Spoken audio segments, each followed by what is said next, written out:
Saya mau tanya mengenai pernikahan uang hantaran. Bagaimana menurut pandangan Ustadz kalau si ibu wanita itu meminta uang hantaran mahar yang cukup tinggi?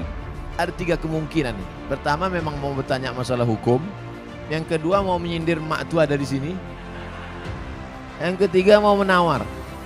Perempuan yang paling baik aqalluha mahran, yang maharnya paling murah. Wahai ibu-ibu, turunkan harga mahar. Sebetulnya yang menetapkan harga mahar ini wali, ayah. Tapi sekarang banyak ayah yang anggota isti, ikatan suami takut bini. Maka yang berperan sekarang ibu-ibu, matre. Banyak perempuan lebih mau makan di daun daripada makan di pinggan. Oleh sebab itu turunkan standar ini sedikit. Jangan nanti setelah dihamil barulah. Nauzubillah, nauzubillah. Selamat malam Ustadz. Assalamualaikumnya ada, cuman dia kayak selamat malam. Saya tak mau disebut selamat malam. Iya malam selamat, besok pagi. Apalagi udah kena laporkan nih, ngeri-ngeri juga gitu kan. Iya, janganlah kalian mancing-mancing. Saya hamba Allah Pak Ustadz, alhamdulillah. Sekarang banyak orang hamba harta, hamba kuasa, hamba setan, hamba hantu. Bagaimana cara menjaga sholat agar lebih khusyuk dan tak malas Pak Ustadz? Itu nampak api kan? Kalau nanti terlintas di hatimu malas sholat, bakar jari sebentar. Berapa lama kau tahan? Buatlah. Agak-agak gosong sedikit.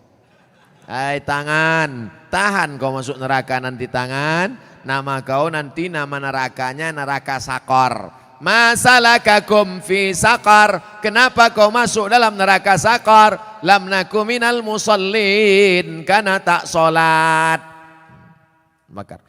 Makanya Muhammad Ali kemana-mana bawa mancis. Muhammad Ali petinju, mana-mana bawa mancis. Padahal dia tak merokok. Ditanya orang, kenapa kau bawa mancis? Asal terlintas di otakku mau buat dosa, aku bakar tangan. Kalau mancis tak mempan, obor bawa. Bagaimana sholat ini khusyuk Pak Ustadz? 5. Yang pertama ketika berwudu khusyuk. Waktu menyuci tangan bersih dosa dari tangan. Waktu memasukkan air ke mulut ke hidung bersihkan dosa-dosa mulut, dosa-dosa lidah, dosa hidung. Waktu air dibasuh ke muka keluar dosa-dosa biji mata, banyak silap salah. Waktu air menyiram tangan keluar dosa-dosa dari ujung jari jemari. Khusyuk. Waktu air mengusap kepala, keluar dosa isi kepala yang kotor sampai ke lubang telinga. Waktu air menyiram kaki, keluar dosa-dosa kaki yang dilangkahkan ke tempat maksiat dan dosa. Makanya ketika berwuduk itu jangan bercakap. Ini banyak orang di sambil wuduk bercakap. Itu loh, aku bilang sama kau kemarin, panjat pinang itu jangan besar-besar kali pinangnya. Modal kita pun tak ada, tapi kau itulah. Pak RT kan udah ngasih, Pak RW kenapa enggak juga? Entahlah, kentutlah sama dia. Gitu. Itulah maka tak khusyuk. Karena ketika wudhu masih bicara dunia. Lalu dari tempat wudhu ke tempat sholat tak boleh tasbih. Tasbih menggerak-gerakkan. Tak boleh. Tasbih tak boleh. Yang boleh tasbih. Subhanallah. Mungkin kalau ada ngajak-ngajak ngobrol tak usah. Gimana kabar? Subhanallah. Subhanallah. 3. Ada terdengar azan jawab. Hayya 'alas shalah. La haula wala quwata. Jangan bicara waktu azan. Siapa yang bicara ketika azan dikumandangkan, matinya mati su'ul khatimah. Begitu kata Syekh Imam Nawawi, Syekh Jalaluddin Abdurrahman As-Suyuti. Hati-hati. Lalu kemudian yang keempat, membaca bukan mutalaah. Mutalaah mulut tak bergerak. Waktu sholat itu membaca. Allahu Akbar kabir. Walhamdulillahi katsir. Ini banyak orang sholat mulutnya diam.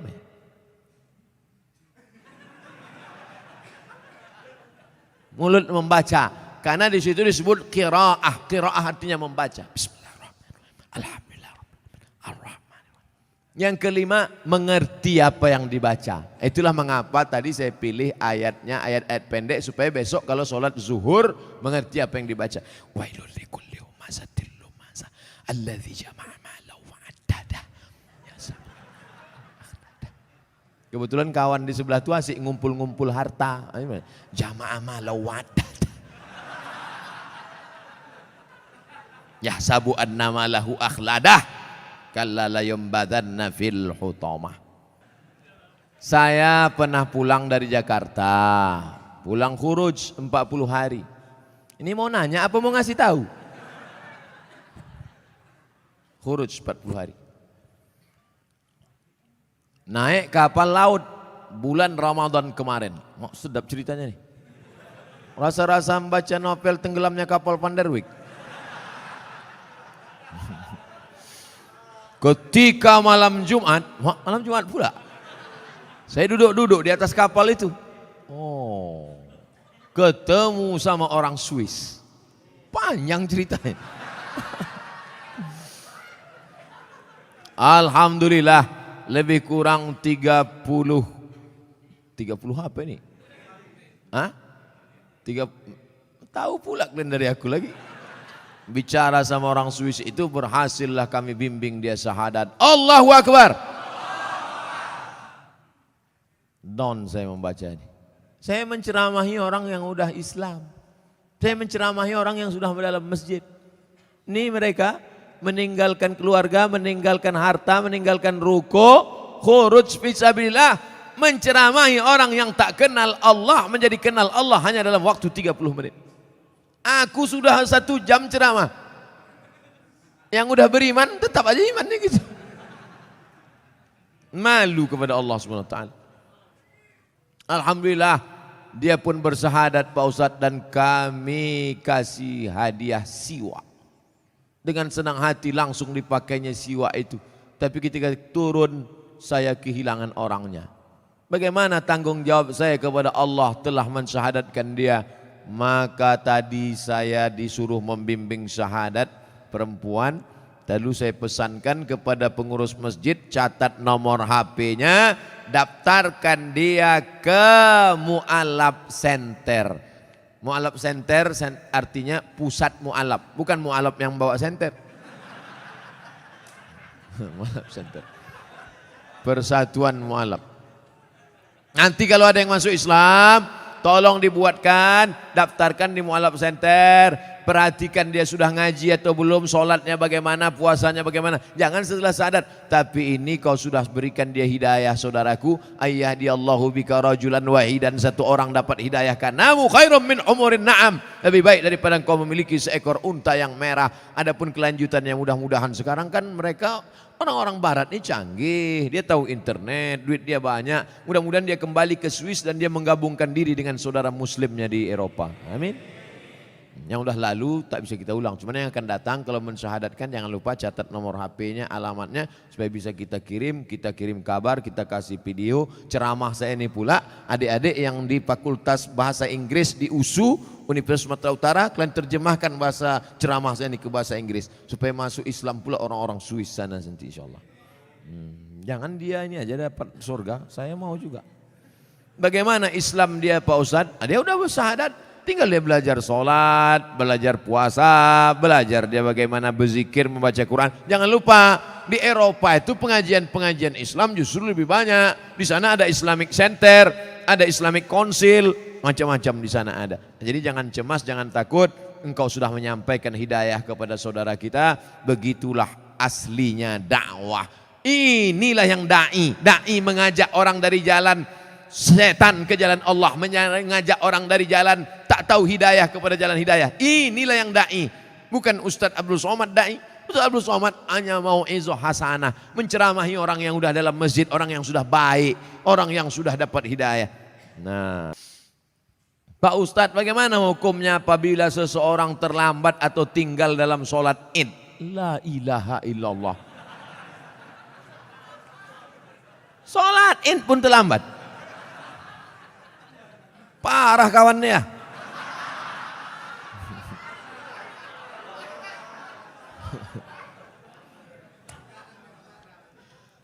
Soalnya saya dikasih tahu sama Ustadz Iqbal, kata dia kita ini mau ke masjid yang paling ramai sholat subuhnya.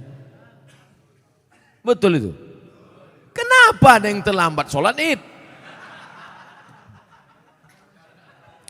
Jadi kalau sampai ke tanah lapang, imamnya sudah takbir yang kelima. Allahu Akbar, Allahu Akbar, Allahu Akbar, Allahu Akbar. Apakah makmum yang masbuk tadi mesti mengulang takbirnya tadi? Tidak, karena takbir itu hukumnya sunat. Dia ikut aja berapa yang dapat. Bagaimana kalau dia datang imamnya sudah tasyahud akhir?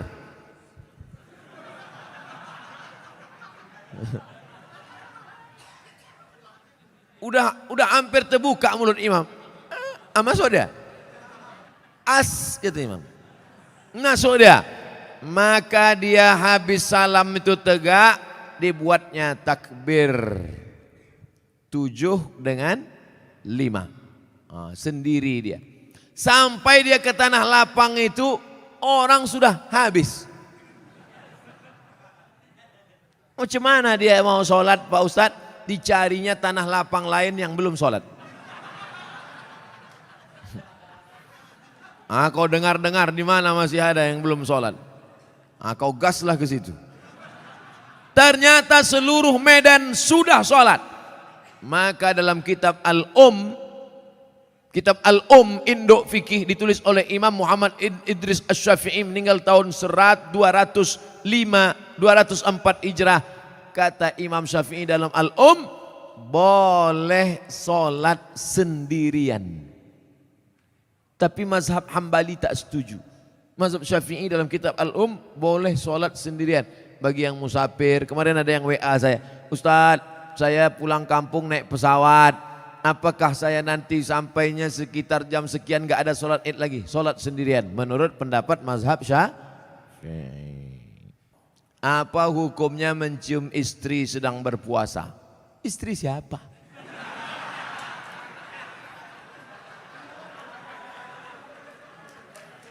Kalau istri engkau yang kau cium maka tak batal. Dalilnya Nabi mencium Aisyah. Tapi kalau dia ihtiyat, hati-hati, takut dia tak bisa mengendalikan hawa nafsunya seperti Nabi Muhammad SAW, maka dia ihtiyat, dijaganya. Tapi hukum aslinya tak batal. Tapi kalau sampai memperturutkan hawa nafsu maka jatuh dalam batal, rusak puasanya. Man lam yada imsakun nafsi, menahan diri, anil mahzurati, dari semua yang terlarang, min tulu'il fajri, dari terbit fajar, ila ghurubi syamsi, sampai tenggelam matahari. Itu definisi puasa. Ustadz, sekarang saya ini tengah mengagumi seorang mahasiswa di Mesir. Masya Allah. Balik saya muda balik rasanya. Bagaimana cara saya dalam mengistiqomahkan cinta saya dan membuat hatinya tersentuh? Tentunya tidak mengurangi rasa cinta saya kepada Allah Pak Ustadz. Kau laki-laki apa perempuan? Saya ini tengah mengagumi seorang mahasiswa, berarti dia perempuan. Dia suka sama mahasiswa di Mesir. Kau bilang sama dia, bang, abang janji ya tak tergoda sama cewek-cewek Mesir. Abang mau nanti pulang dari Mesir menikahi aku. Tapi kau perempuan tak boleh ngomong langsung sama laki-laki. Itu namanya perempuan gatal. Nah, walimu yang menghubungi dia, ayahmu, abangmu, datukmu, pamanmu, pakcikmu, ngomong ke dia, Assalamualaikum alumni Mesir. Ya, kau nanti pulang mau nikah sama anak saya.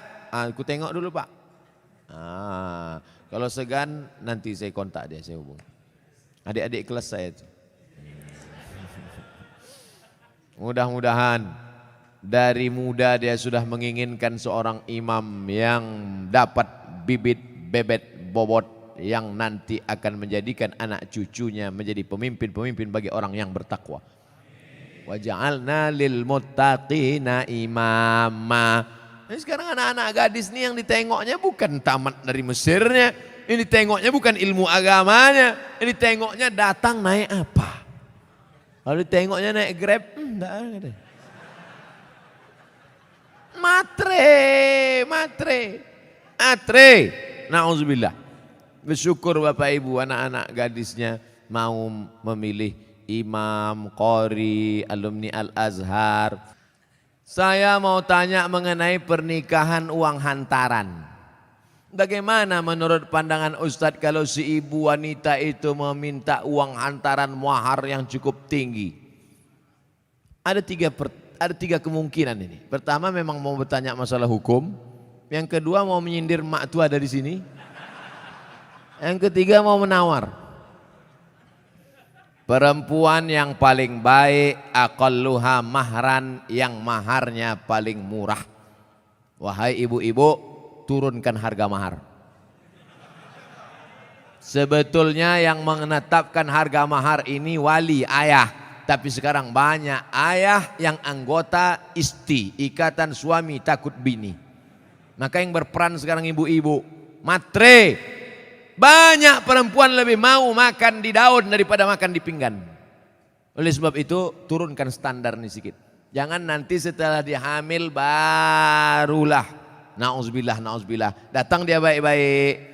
Idza ja'akum man tardawna dinahu. Kalau datang kepadamu orang yang baik akhlaknya, wa khuluquhu, baik agamanya, fazawijuhu, nikahkan dia. Illa taf'alu, kalau tak kau lakukan, takun fitnatun fil ardi wa fasadun arid, maka terjadi kerusakan yang amat sangat berat.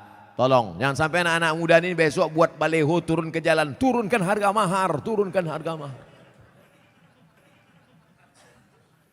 Kemudian jodoh itu seperti apa Pak Ustadz? Apa orang yang sudah menikah terus meninggal terus menikah lagi, apakah itu berarti jodohnya juga Pak Ustadz? Karena berjumpa orang berjodoh atau karena jodoh dia berjumpa? Memang jam-jam 10:30 nih payah nangkap memang. Karena ada jodoh baru berjumpa atau karena berjumpa itu orang berjodoh? Karena ada jodoh lah maka berjumpa. Kalau tak ada jodoh sampai mati tak akan berjumpa. Kok Ustaz tahu? Saya pernah ngalami. Saya Dewan Juri Musabaqah Tilawatil Quran tingkat Provinsi Riau. Kalian pikir Ustaz alang-alang?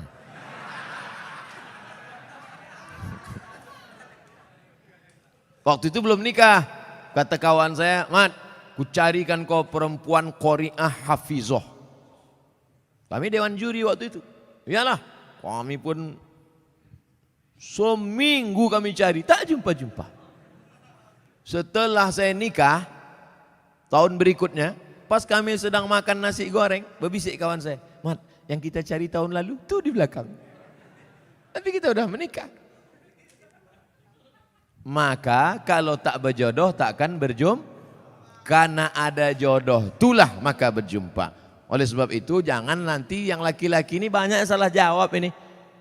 Papa kok bisa nikah sama mama? Entah salah sambung. Jawabannya mesti kau katakan, aku tak pernah mencari makmu, makmu tak pernah mencari aku, Allah mempertemukan kami. Ibu itu pun dari dapur, so sweet, kata dia. Karena jodoh lah kalian jumpa. Ustadz, saya baru tahu kalau pasangan hidup saya LGBT.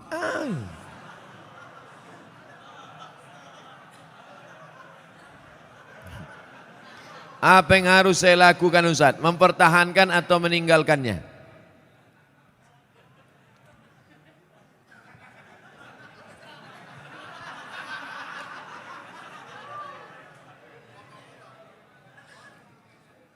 Mungkinkah pertemuan itu di luar kuasa Allah Subhanahu wa taala? Tak mungkin. Maka harus dibaca, ada hikmah di balik ini. Hikmah pertama, sebenarnya Allah memilih engkau karena Allah sedang menguji engkau merubah si LGBT ini. Oleh sebab itu, kau ajak dia, Bang, Ini yang laki-laki LGBT ini kan. Bang, kau berubah bang, berubah. Usah kau tengok yang laki-laki, kau tengok aja aku. Ajak dia pengajian, bimbing dia ruqyah, bawa dia ke Ustadz Musdar Bustamam LC di ruqyah. Mana tahu dia diganggu jin bencong. Ada. Jadi jangan bapak ibu sangka orang LGBT itu murni karena diri dia diganggu jin. Ada beberapa bencong waktu dibacakan ayat-ayat ruqyah keluar balik jantannya. Oh apa gitu. Padahal sebelum itu apa gitu. Sehat dia. Nah, segala usaha, pergi ke terapis, pergi ke psikolog, pergi ke ustadz, pergi ke ruqyah. Kalau kau tengok ada perubahan, lanjutkan. Tapi kalau kau tengok nampaknya dia tak berubah, maka kau gugat ke pengadilan, kau cari suami yang bersih dari penyakit LGBT. Tapi lakukan dulu langkah-langkah ini. Tapi kalau dia tak berubah juga, memang tak ada niat dia untuk berubah. Memang dia mau bertahan di situ. Kau perempuan lemah, tak sanggup. La yukallifullahu nafsan illa usaha. Maka kau gugat dia ke pengadilan. Saya gugat dia karena dia LGBT. Tengok sama Pak Hakim. Kenapa kau gugat dia? Dia LGBT. Betul kau LGBT? Iya kata dia. Mudah-mudahan Allah menyelamatkan anak cucu cicit kita dari LGBT ini. Penyakit LGBT ditulis dalam Al-Quran. Innakum la ta'tuna ar-rijala syahwatan min dunin nisa. Kalian mendatangi laki-laki bersyahwat tak mau pada perempuan. Hukumannya ditulis dalam Quran. Ja'alna 'aliyaha safilaha. Kami jadikan yang bawah naik ke atas, yang atas bawah turun ke bawah. Amtarna 'alaihim bihijaratin min sijilin mandud. Kami hujani mereka dengan batu dari api neraka. Tak ada azab-azab yang hebat itu sampai ditulis dalam Quran, menunjukkan begitu hebatnya dosa LGBT. Di dunia kena penyakit HIV AIDS.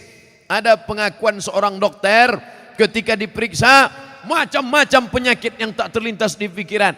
Orang kena LGBT ini berbisul otaknya. Orang bisul di lutut, dia di otak. Oleh sebab itu LGBT tobatlah kalian, tobat. Bertambah lagi musuh. Mengamuk pula besok LGBT. Bantailah situ. Apa lagi dipikirkan? Awak pun akan mati juga. Diam pun mati, bercakap pun mati. Bagus mati bercakap daripada mati diam. Kalau adakah dalil yang menjelaskan tentang tahlilan? La ilaha illallah, la ilaha illallah, la ilaha illallah. Itu artinya tahlil. Tasbih, subhanallah. Tahmid, alhamdulillah. Takbir, Allahu Akbar. Tahlil, la ilaha illallah. Man halala, siapa yang mengucapkan tahlil, summa ahda sawabahu ilal mayyit, kemudian tahlil itu dihadiahkannya kepada si mayit, orang mati, yantafi'u bihi, pahalanya sampai dan orang mati itu dapat manfaat. Begitu kata Imam Ibnu Taimiyah dalam kitab Majmu' Fatwa Ibnu Taimiyah. Kenapa Ustaz pilih pendapat Ibnu Taimiyah? Karena yang banyak melarang-melarang nih sekarang anak-anak buahnya Ibnu Taimiyah. Paham? Padahal Imam Ibnu Taimiyah dalam Majmu' Fatawa mengatakan siapa yang mengucapkan tahlil dihadiahkannya pahalanya pada yang meninggal sampai. Kalau dimasakkannya bubur kacang hijau. Kenapa Ustaz tiba-tiba ingat bubur kacang hijau? Oke, bubur jagung kalau gitu. Lalu kemudian dihadiahkannya pahalanya untuk almarhum. Sampai apa tak sampai? Sampai. Mana dalilnya? Mana? Kata Sa'ad, ummi matat, makku mati. Afa atasaddaqu anha, kalau aku bersedekah, pahalanya sampai tak untuk emakku? Kata Nabi, tasaddaq, sampai. Sedekah engkau, sedekah. Ayu sadaqatu afdal. Apa sedekah yang paling afdal? Kata Nabi, saqyul ma'. Sedekah yang paling afdal mengasih air minum. Kalau air minum saja sampai, apalagi gulai baung. Artinya sedekah sampai, sedekah sampai, tahlil sampai. Apa lagi? Bacaan Quran. Yasin wal Qur'anil Hakim innaka laminal mursalin. Sampai apa tak sampai bacaan Quran pada orang meninggal dunia? Sampai. Bacaan Quran untuk orang meninggal dunia sampai. Mana dalilnya? Ketika Nabi SAW melewati suatu makam, diambilnya pelepah korma, ditusukkannya ke makam itu. La'allallaha an yukhaffifa adzabahuma ma lam yaibasa. Tasbih pelepah korma sampai pada orang yang meninggal. Apa komentar Imam Nawawi dalam kitab Majmu', dalam kitab Al-Minhaj Syarah Sahih Muslim Ibn Al-Hajjaj? Kalau tasbih pelepah korma saja sampai, apalagi bacaan Quran orang yang beriman. Buka kitab Ar-Ruh, punya Imam Ibnu Qayyim Al-Jauziyah, murid Imam Ibnu Taimiyah, punya murid namanya Ibnu Qayyim Al-Jauziyah, punya kitab namanya Ar-Ruh. Diriwayatkan sampai kepada Imam Ahmad bin Ambal lewat di suatu makam, ada orang membaca Al-Quran, Imam Ahmad bin Ambal melarang, tapi orang itu menyebutkan riwayat hadis, ternyata perawinya thiqah, bahwa Nabi punya sahabat namanya Abdullah bin Umar, anak Umar bin Khattab, berpesan, kalau aku mati nanti bacakan di atas kuburku pada bagian kepalaku pangkal Al-Baqarah, pada bagian kakiku ujung Al-Baqarah. Itulah dalil bacaan Quran sampai untuk orang yang sedekah sampai, tahlil sampai, baca Quran sampai. Sudah saya sebutkan dalil-dalilnya. Tak juga percaya, saya tak bisa menjawab. Habis sudah. Saya cuma bisa minta nama lengkap supaya nanti kalau mati saya kirim. Kalau tak sampai cepat-cepat kasih kabar. Nah, Ustadz, bagaimana cara menghadapi suami yang terlalu fanatik dengan pengajian salafi? Sementara saya selalu berselisih paham dengan dia, dan dia selalu melarang saya untuk jangan memfoto atau memvideokan anak saya. Mohon pencerahannya Pak Ustadz. Perbedaan dengan salafi ini ada beberapa poin. Saya banyak kawan saya salafi. Ustadz Maher Tuailibi salafi, Ustadz Omar Mita salafi, Ustadz siapa yang di Malang? Abdullah Hadrami salafi. Cuma salafi ini ada yang garis lunak, ada yang garis keras. Kalau yang lunak baik, tetap hubungan baik. Cuma kalau yang keras, pertama ditengoknya jenggot, kedua kaki celana. Asal tengoknya tak berjenggot, tak kaki celana, neraka jahanam.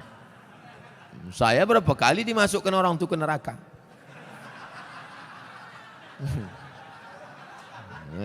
Itu jadi maksud saya, jangan kalian pukul rata, jangan pukul rata. Adapun dia melarang foto, melarang video, bagus juga. Takut dia kalau anak ini difoto, dibuatkan video, diupload di Instagram, di FB, nanti takut kena penyakit ain. Hati-hati Pak. Jangan cuma foto anak, foto bini pun bisa kena juga. Dilarikan orang bini bapak nanti. Itu hati-hati. Jadi kalau sekedar melarang foto sama video tak apa-apa. Tapi kalau sampai pada perbedaan mazhab, ini tentang masalah salafi. Ustadz, saya mau tanya, mana yang diutamakan, suami apa istri?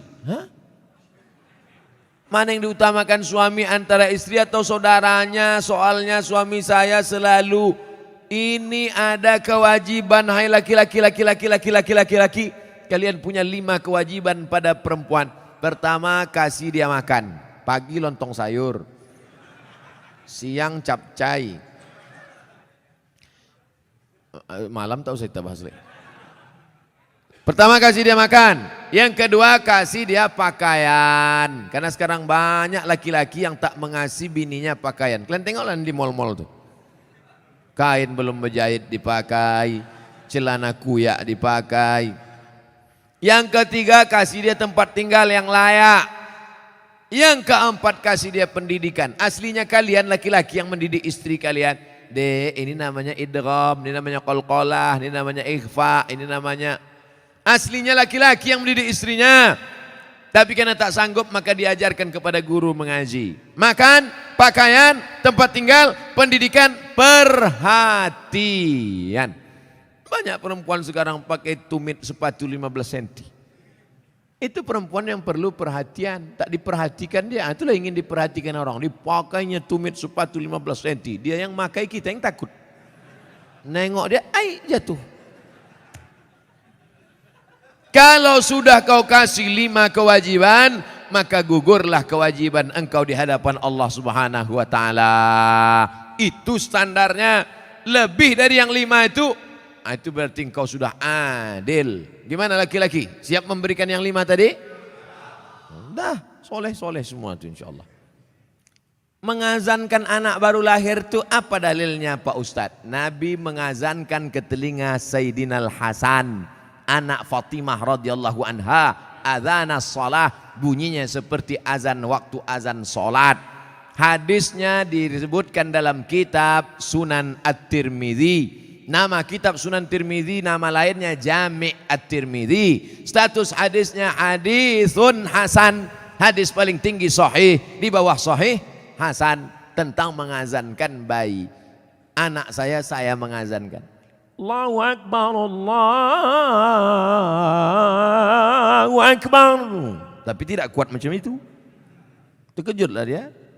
Nah, makanya bapak ibu yang hamil sekarang istrinya nanti bapak azankan. Tapi yang anak sudah lahir tak usah azankan lagi. Ini anak udah semester 2. Balik dari sini sebentar.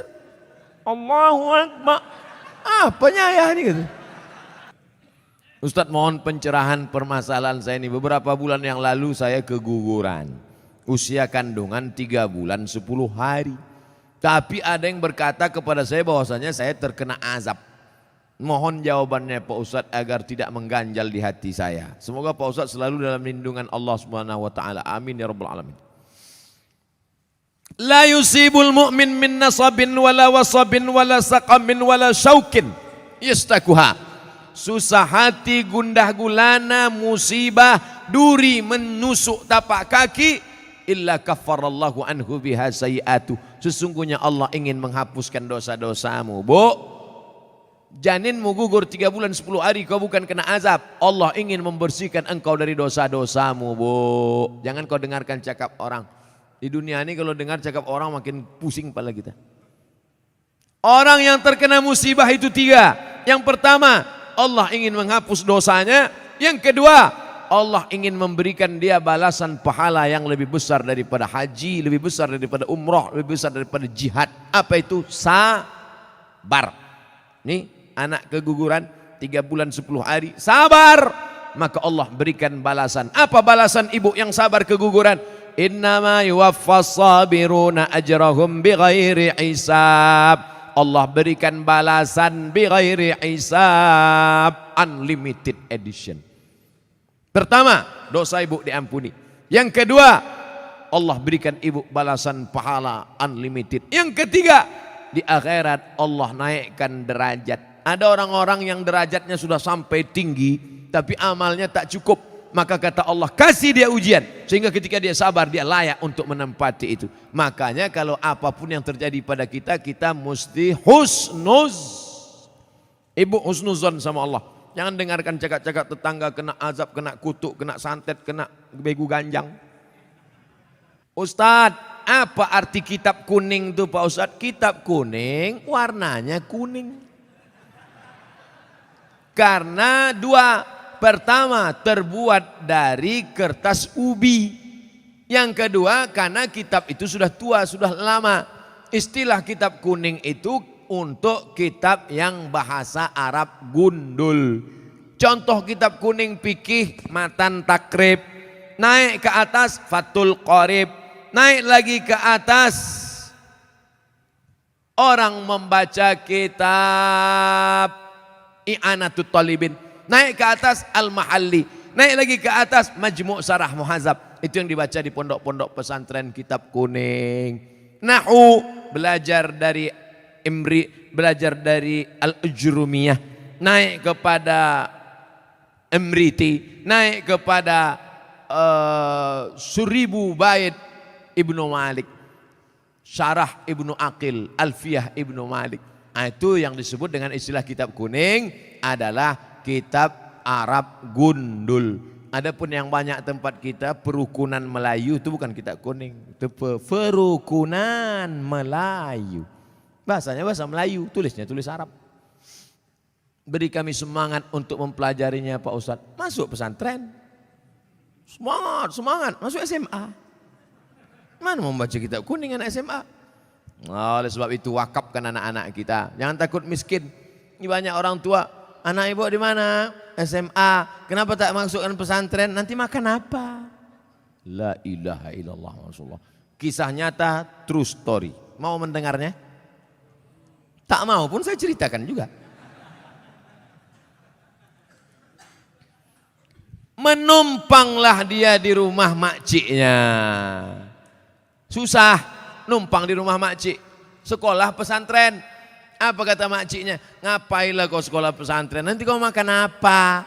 Tengok abang-abang kau. Itu SH, itu insinyur, itu dokter. Malang tak dapat ditolak, untung tak dapat diraih. Hari berganti musim berubah. Apa yang terjadi? Sekarang makcik di hari tua menumpang di rumah keponakan yang sekolah agama tadi, karena dia punya pondok pesantren dengan santri. Sekarang keponakan itu yang bisa ditumpang. Adapun yang dibangga-banggakan tadi, satu pun tak bisa ditumpang. Dunia tak dapat, akhirat melayang. Saya tak melarang anak-anak jadi insinyur, silakan. Mau jadi SHMH pengacara, silakan. Tapi tetap basic pendidikan agama. Kalaupun dia jadi dokter, biarkan dia jadi dokter. Nanti dia akan jadi teman saya, partner. Kami akan berdakwah ke pedalaman. Abdul Somad ceramah, dia khitan masal. Tabligh akbar bersama dokter muslim. Khitan gratis. Daftarkan anak dan suami Anda. Nah, suami yang mu'alaf baru masuk Islam. Takkan mungkin saya motong pakai kampak satu-satu. Pengacara, bagus. Tanah yang diambil korporat perusahaan asing. Siapa yang membela? Mahal menyewa pengacara. Datang. Pengacara gratis dari Ikatan Sarjana Pengacara Muslim. Nah, ini penting. Pendidikan agama. Sanawiyah, aliyah, pondok pesantren. Adapun nanti kuliahnya silakan. Fakultas hukum silakan. Kedokteran silakan. Arsitektur silakan. Mudah-mudahan anak-anak kita semuanya selamat akidah ahlus sunnah wal jamaah. Pak Ustadz, batal nggak sholat orang yang bergerak 3 kali berturut-turut? Kalau gerakannya itu li ghairi hajat, tidak ada hajat, batal. Tapi kalau ada hajat, tak batal. Mana contoh hajat? Allahu Akbar. Uqtulul aswadaini fi shalah. Bunuhlah 2 yang hitam meskipun engkau sedang sholat. Lewat ular. Ya pukul. Itu enggak mesti sekali lari lah ular. Yang kedua, misalnya outbound nih ke bukit, tiba-tiba nggak ada angin, nggak ada hujan, sholat dia di depan ada kolam, tiba-tiba datang orang buta, maka saat itu dia boleh melangkahkan kakinya, dia tarik orang buta itu lewatkan, tapi jangan ngomong, jangan sini lagi ya Pak ya. Tapi kalau yang tidak ada hajat, maka batal. Namanya harakah ajnabiyah. Sepengetahuan saya, katanya batal. Misalkan saya sering lihat orang makmum, tadinya 2 orang, ketika datang yang lagi makmum tersebut mundur 2 langkah. Sedangkan katanya kalau kaki mengangkat, ini termasuk hajat. Mundurnya dia itu hajat. Bukan gerakan ajnabiyah. Hajat artinya keperluan, kebutuhan daripada sholat itu sendiri. Karena kalau tidak diatur, sopnya kacau balau. Gerakan yang tidak ada hajat sama sekali, itu yang tak betul. Allahu Akbar.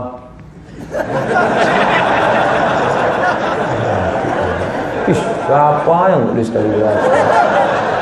Itu betul itu. Saya dari Aceh. Ini jamaah yang paling banyak pahalanya. Dari Aceh langsung kemari. Saya dulu mengaji di Aceh besar sebelum saya ke Jakarta. Di tempat ngaji saya itu kami sering membahas tafsir tentang sholat, zikir, Kami sering melakukan zikir ditutup dengan tawajjuh, dan kami juga sering ziarah ke makam aulia. Di sana kami membaca tahlil zikir. Bagaimana pandangan Ustadz tentang tawajjuh? Tawajjuh wajah. Wajjuh tawajjah ya tawajjuh, aku menghadapkan wajahku kepada Allah Subhanahu wa taala. Khusyuk berzikir. Afdalu dzikri fa'lam annahu la ilaha illallah, la ilaha illallah, la ilaha illallah. Apa dalil zikir la ilaha illallah? Hadis Nabi, afdalu dzikri la ilaha illallah. Mengapa zikir mesti kuat-kuat? Bukankah Quran mengatakan zikir, "Wadhkur rabbaka fi nafsika." Sebutlah Tuhanmu dalam dirimu, jangan kuat-kuat. Dijawab oleh Imam Jalaluddin Abdurrahman As-Suyuti dalam kitabnya Natijatul Fikri bil Jahri bil Zikri. Kenapa zikir kuat? Untuk ngusir hantu setan. Karena ketika azan dikumandangkan, setan lari sampai terkentut-kentut. Wa 'alaiha duratun. Allahu Akbar, Allahu Akbar. Oh, kata anjing melonglong melihat setan lari kabur. Makanya yang muazin itu yang suaranya nyaring tadi. Sekarang azan Allahu Akbar. Kata setan, ini serius enggak nih? Kalau serius gua kabur katanya. Oleh sebab itu zikir kuat. La ilaha illallah. Kenapa zikir itu kuat? Karena jelas di dalam Quran dikatakan wadhkur rabbaka fi nafsika, zikir jangan kuat-kuat dalam diri. Ayat itu turunnya di Makkah. Di Makkah zaman Nabi kalau zikir kuat-kuat nanti ditangkap Abu Jahal, Abu Lahab, Abu Sufyan. Tapi di Masjid Raya Bintaro kalau ada yang zikir kuat, ada tentara Abu Jahal di luar mau nangkap. Enggak ada. Lalu kemudian ayat itu ada ayat sebelumnya. Jangan dipotong. Apa punya ayat sebelumnya? Wa idza quri'al Qur'an. Kalau ada orang baca Quran, fastami'u, dengar, wa ansitu, diam, la'allakum turhamun. Kalau ada orang baca Quran, kamu jangan bersuara kuat-kuat. Ada qari baca Quran di sini. Bismillahirrahmanirrahim. La ilaha illallah. Boleh. Jadi saudara tawajuh. Apa hukumnya ziarah kubur? Kuntu nahaitukum an ziaratil kubur. Dulu aku larang kamu ziarah kubur, karena dulu ziarah kubur 3. Pertama, untuk angkuh dan sombong. Hai fulan bin fulan gak pernah kalah. Hai fulan bin fulan orang kaya. Hai fulan bin fulan. Alhaakumut takatsur. Kamu sombong menyombong hatta zurtumul maqabir, sampai di kubur pun kalian sombong menyombong. 2, minta kepada yang ada di dalam kubur. Oh, mbah hantu, segala hantu setan tolong buat aku kaya. Lalu datang jinnya muncul. Wani piro. Yang ketiga, karena dia lalai di sana, mempersedih-sedih diri. Anak sudah meninggal 10 tahun yang lalu, terus larut dalam kesedihan. Gak boleh. Tapi ketika ziarah kubur untuk 3. Yang pertama, tazkiratan lil maut, ingat mati. Yang kedua, turiqul qulub, melembutkan hati. Yang ketiga, tudmi'ul ain, menetes air mata. Begitu sampai di kubur. Apa yang kau tangiskan? Mengingat mati. Sertifikasiku belum cair. Air mata buaya. Kenapa wudhu yang selama ini diajarkan tidak sesuai dengan Al-Ma'idah ayat 6? Membasuh muka dan kedua tangan sampai siku. Usapkanlah kepala, kedua kaki hingga mata kaki. Semenjak kapan wudhu itu dimulai penambahan seperti kumur-kumur, membasuh kedua telinga? Al-Quran global. Penjelasan globalnya hadis. Wa anzalna ilaika dzikra. Aku turunkan Al-Quran ini kepadamu ya Muhammad. Ini global. Litubayyina linnas, supaya engkau jelaskan isinya. Penjelasan tentang itu sunnah, maka belajar hadis. Riwayat siapa? Ada riwayat Utsman, ada riwayat Abu Hurairah. Pertama riwayat Utsman. Kalau kamu mau ngelihat wudhu Nabi, kata Utsman, tolong ambilkan air. Maka diambilkan air, lalu Utsman membersihkan tangannya, lalu dia memasukkan air ke mulut dan ke hidung. Mulut matmadah, hidung istinsyaq. Bagus menarik air ke hidung, naik ke otak, membantu naiknya oksigen yang kurang dari jantung. Bagus. Yang flu pilek, tarik ke atas. Bagus sekali. Sakit Pak Ustaz? Iyalah. Nah, itu sunnah, hadisnya sahih. Lalu kemudian Nabi membasuh muka, "Fagsilu wujuhakum wa aydiyakum ilal marafiq." Tangan sampai siku. Sekarang kenapa orang basuh dari siku sampai ke ujung? Ada rukun, ada syarat, ada wajib, ada sunat. Apakah membasuh dari ujung sampai ke siku itu rukun, syarat, wajib, sunat? Tidak, sunat. Adapun kalau ada orang yang dia dari, ya nggak apa-apa. Tapi ada hikmah luar biasa. Kata Pak Dokter nih, Ustaz Somad, ya, kenapa kalau wudhu itu disiram dari ujung sampai siku? Saya bilang, Pak Dokter, jangan tanya-tanya, sudah begitu dalam Quran. Gitu caranya kalau kita nggak tahu jawabannya. Setelah itu Pak Dokter tadi nanya saya lagi, Ustaz Somad, ya kami dokter bedah, kalau mau ngoperasi orang kami cuci tangan sampai siku. Kalau nyuci tangan sampai siku. Terus saya tanya, Pak Dokter kenapa nyucinya sampai siku? Untung dia nggak balas. Kalau sempat dia balas, sudah begitu menurut dokter, jangan tanya-tanya. Kalau kami siram dari siku sampai ke ujung, maka bakteri bergelantung di ujung jari. Bakteri yang menggelantung di ujung jari dipegang ke tangan kaki yang luka, menyebabkan infeksi bakteri. Tapi ketika disiram dari ujung sampai ke siku, maka steril, bersih, karena kuman-kuman turun sampai di siku. Paling-paling sikunya yang berkulis. Lihat hikmahnya. Nah, beli fikih Sulaiman Rashid, orang Lampung, dapat gelar S1 Al-Azhar tahun 1935. 10 tahun sebelum Indonesia merdeka, dia sudah lulus dari Al-Azhar. Fikih Islam Sulaiman Rashid, mazhab Syafi'i, simple untuk pemula. Harga 40.000. Kalau lebih tidak tanggung jawab saya. Setelah itu, wamsahu bi ru'usikum, usap kepala. 3 riwayat. Riwayat pertama, Nabi pakai sorban, Nabi basahkan tangannya, lalu dia usapkan di tepi sorbannya. Kena rambutnya sedikit. Itulah dalil orang yang mengatakan kena dikit aja sudah sah.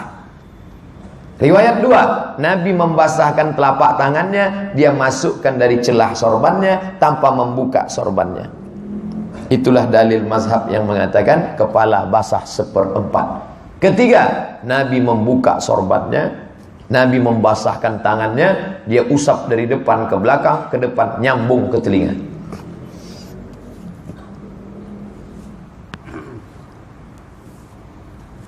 Telinga.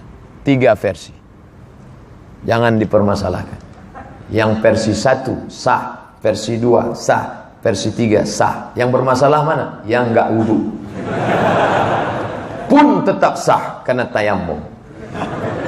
Ambil tanah, pukul, ambil tanah, pukul, wajah sekali saja. Ambil tanah, pukul,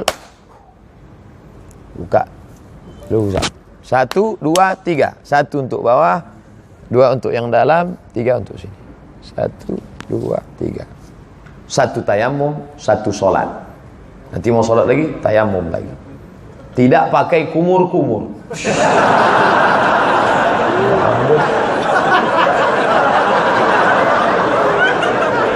Setelah itu baru kaki. Wa arjulakum ilal ka'bain.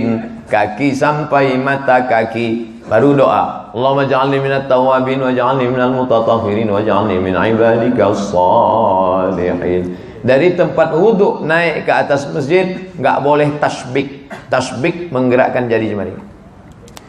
Retak. Nggak boleh. Kenapa? Merusak kekhusyuan hati. Tasbih nggak boleh. Tasbih. Subhanallah. Gimana lo? Subhanallah. Lagi ngobrol nggak tentu arah. Tawaf 7 putaran. Dimulai dari Hajar Aswad, Rukun Yamani, nyentuh. Mana ada dalam Quran? Hadis. Pak Ustadz, saya bekerja di sebuah restoran. Alhamdulillah, saya kalau di restoran kerja mungkin bisa gemuk. Pemiliknya bukan orang Islam. Nauzubillah. Kalau modal yang digunakan berasal dari riba, apakah saya sebagai karyawan terkena riba? Tidak, karena tidak ada hubungan langsung. Sama seperti orang yang jual makanan di rumah makan. Datang orang mau belanja. Bu, beli nasi 2 bungkus. Uang kamu dari riba atau dari mana nih? Sama bapak jual semen. Datang orang mau beli, Pak, semen 2 sak. Ini uangnya dari mana nih? Riba atau enggak? Karena kita tak ada hubungan dengan dia. Barang yang kita jual halal. Kamu menjual jasa, tenaga. Mana dalilnya? Enak aja ngomong. Dalilnya mana? Sayyidina Ali pernah bekerja mengambil upah menimba air di rumah orang Yahudi. Nabi tidak melarang. Orang Yahudi itu kerjanya riba. Dia mengambil upah menimba air karena sumur dalam. Boleh bekerja selama tidak ada hubungan agama. Tapi kalau sudah dia paksa kita kristenisasi, wala ana abidu ma'abattum wala antum abiduna ma'abud lakum dinukum waliyadin. Saya seorang supervisor di restoran. Apakah saya ikut berdosa kalau staf tidak sholat? Apa yang efektif untuk karyawan staf? Kita pakai sip-sip. Sip kamu sholat nih, sip ini sholat Jumat, ganti-gantian.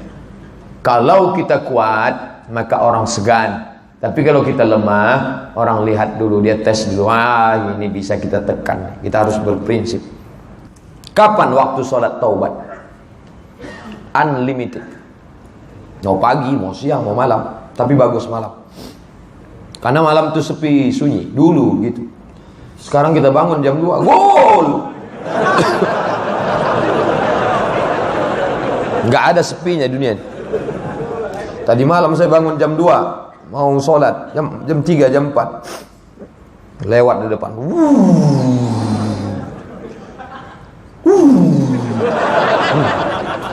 Jangan beribadah nunggu sepi, nggak akan beribadah. Sholat sunat tasbih bisa pagi, bisa siang, bisa petang, bisa malam. Inilah yang saya bingung Pak Ustadz. Kata Ustadz ini pagi, kata Ustadz ini siang, kata Ustadz ini malam. Terus satu pun belum bisa saya putuskan. Kalau sholat wudhu Pak Ustadz, sholat wudhu langsung setelah wudhu. Usalli sunnatal wudhu raka'ataini lillahi ta'ala. Bilal, sini Bilal. Ada apa ya Rasulullah? Sami'tu daffana 'alaika baina yadayya fil jannah. Aku dengar suara gesekan sendalmu dalam surga. Kresek kresek kresek kresek kresek kresek. Hebatnya Bilal, berkulit hitam, budak miskin hamba sahaya, sendalnya lebih dulu masuk surga daripada kita.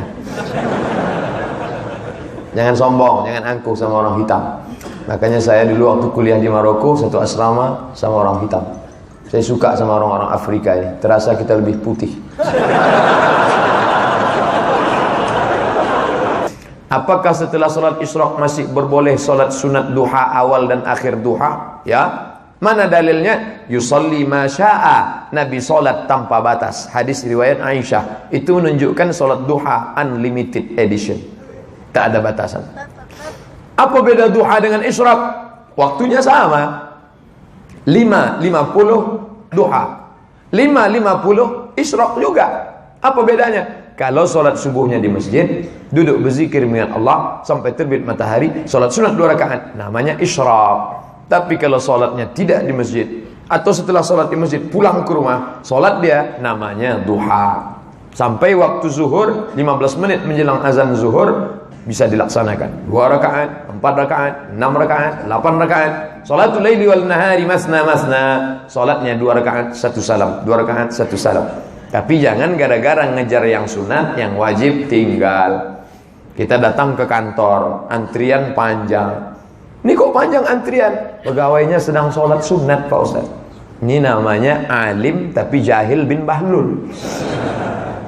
Alim kelihatannya. Melayani orang masyarakat wajib. Sholat sunat, duha sunat. Maka jangan dahulukan yang sunat dari yang wajib. Sebelum berangkat sholat sunat duluan. Nanti di tempat kerja tinggal bekerja kewajiban. Apakah bayi tabung diharamkan? Spermanya memang punya suami, ya. Indung telurnya, sel ovumnya memang punya istri, ya. Dokter yang menggabungkannya amanah, ya, sah. Dokternya amanah, ya, sah. Tapi kalau tidak, dimasukkannya sperma bule. Akhirnya anak itu lahir mata biru, hidung mancung. Orang pun heran. Anak siapa itu? Anak tabung.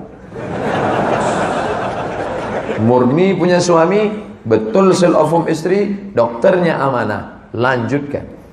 Kalau tidak, maka terima takdir Allah. Ibu diponis tak bisa punya anak, kata si dokter. Si ibu meleleh air mata. Suami tersenyum. Kenapa dia senyum? Tanyalah sama yang senyum.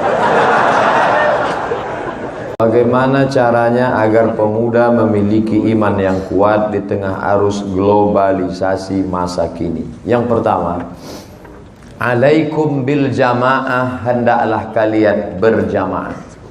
Karena apa? Karena serigala hanya akan menerkam al-ghanam al-qasiyah, yaitu kambing yang memisahkan diri dari jamaah. Maka yang sudah hijrah buat komunitas. Ada namanya komunitas hijrah, ada namanya komunitas ngaji yuk ngaji, ada namanya komunitas ngaji merdeka, ada namanya macam-macam. Silakan.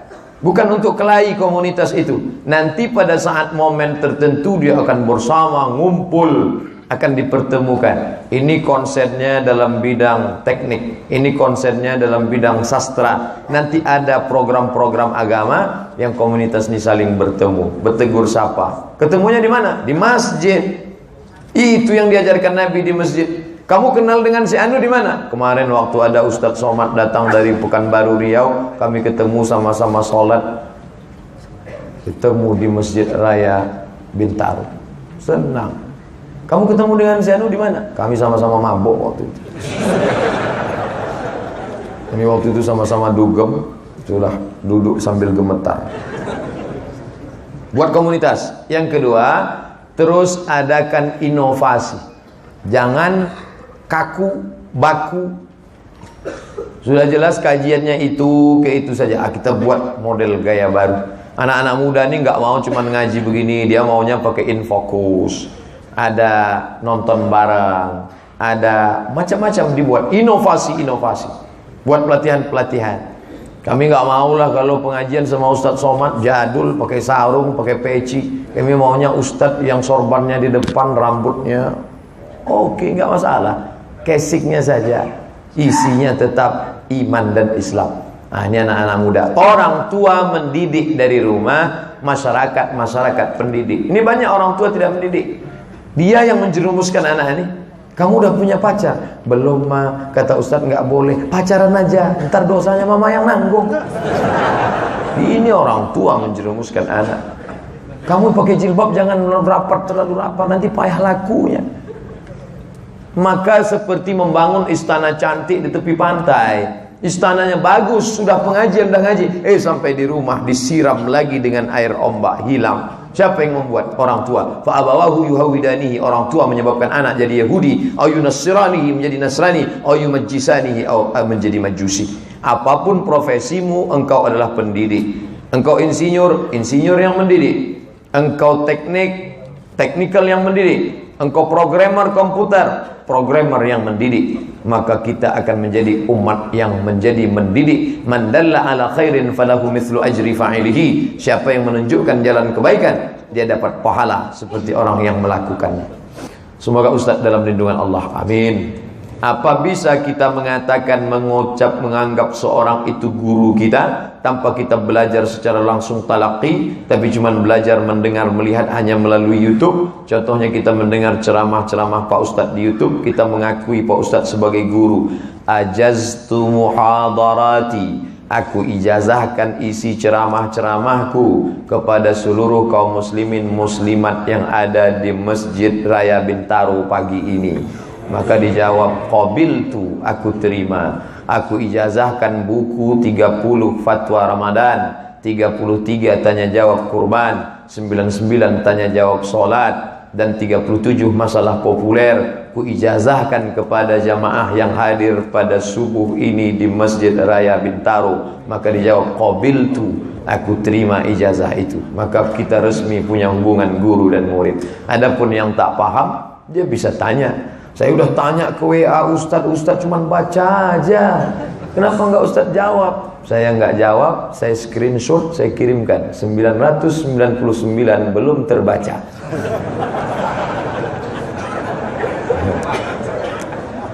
Ustadz, apa hukumnya memanjangkan kuku?